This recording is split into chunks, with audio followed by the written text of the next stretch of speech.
की या देशामध्ये काय सुरू आहे आणि काय घडतंय. मी आज अजून एक गोष्ट तुमच्या समोर आणणार आहे. माझे पत्रकार बांधव इथे आलेले असतील, तुम्ही विचार करा. आपण जातो, श्रद्धेने जातो, मंदिरात जातो, आपण काही दानपेटीमध्ये टाकतो, ज्याच्यावरती या देशाच्या सगळ्या मंदिरांमध्ये लाखो कोटी रुपये जमा होतात. काय होतात, त्याचं काय होतं काय नाही माहित नाही. त्याचे ट्रस्ट असतात, त्याचे ट्रस्टी असतात सगळे, मग त्याच्यातनं आपल्याला कळतं चोऱ्या होत आहेत.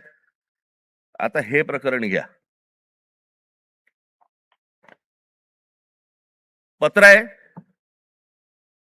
प्रति माननीय श्री एकनाथ शिंदे साहेब, उपमुख्यमंत्री महाराष्ट्र राज्य. विषय सिद्धिविनायक मंदिर न्यास मधील दानपेटीतील चोरीबाबत वरिष्ठ पातळीवरती चौकशी करण्याबाबत. जिथे आपण श्रद्धेने जातो, जिथे दानपेटीमध्ये आपल्याकडे भाविक जातात आणि पैसे टाकतात,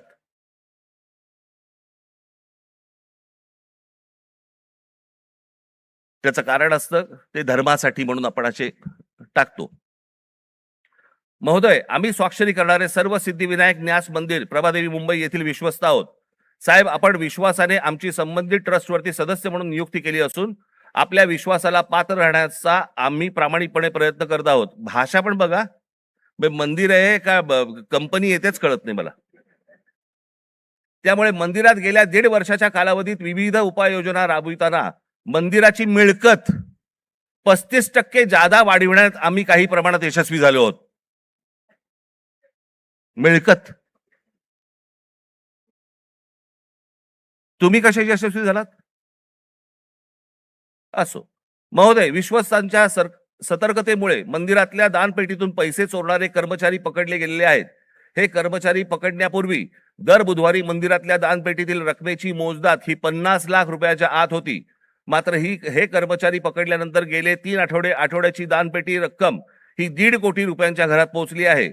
याचाच अर्थ यापूर्वी दर आठवड्याला दानपेटीतील जमा होणाऱ्या काही रकमेतील काही रक्कम ही लंपास होत होती. त्यामुळे दरवर्षी सुमारे 18 कोटी रुपयांचे मंदिराचे नुकसान होत होते. याचे धागेदोरे वरिष्ठ पातळीवर आहेत असा आमचा ठाम संशय आहे. साहेब, या प्रकरणाची आपण गंभीर दखल घेऊन शासकीय पातळीवरती संबंधित प्रशासनातील वरिष्ठ अधिकाऱ्यांची चौकशी लावावी अशी आमची आपणास विनंती आहे. विश्वस्त मंडळ सिद्धिविनायक गणपती मंदिर न्यास प्रभादेवी मुंबई.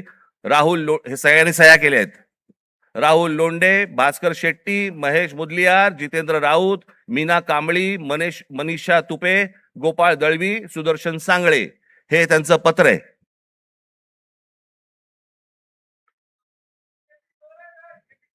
हे सगळं म्हणजे 18 कोटी रुपये दर वर्षाचे सिद्धिविनायक मंदिरामधनं चोरी होतीये. आपण भाबडेपणाने भाविकपणे आपण तिकडे जातोय, दानपेटीमध्ये आपण टाकतोय. हे असल्या चोऱ्या होत आहेत. ही माणसं सगळी मंदिरं लुटतायत. हाच तो तरुण, हेच ते विद्यार्थी परीक्षांच्या वेळेला नोकरीसाठी मंदिरामध्ये जात आहेत, पायऱ्या झिजवतायत, सांगतायत देवाला मला नोकरी मिळू देत, आणि त्याच मंदिरामध्ये चोऱ्या होत आहेत. तिकडचेच विश्वस्त चोऱ्या करतायत,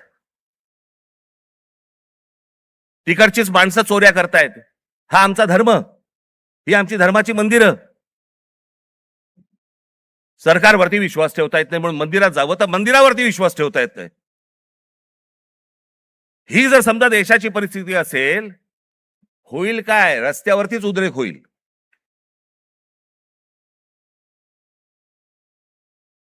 राजकारण सोडून द्या बाजूला. मला असं वाटतं या सगळ्या गोष्टींचा सामूहिक देशाचा म्हणून, राज्याचा म्हणून आपण विचार करणं गरजेचं आहे सर्वांनी मिळून. निवडणुका येतील त्यावेळेला विचार करू वेगळा. पण आज काय परिस्थिती आहे? हे का झालं? कशामुळे झालं? हा उद्रेक का झाला? मला असं वाटतं ह्या गोष्टी समजून घ्यायला नको. अनेक अनेक बारीक बारीक बारीक बारीक त्याला लेयर्स आहेत, पापुत्रे आहेत. ते पापुत्रे चढत चढत चढत चढत त्याची वडी झालेली आहे. मला असं वाटतं ही गोष्ट सरकारने समजून घेणं गरजेचं आहे.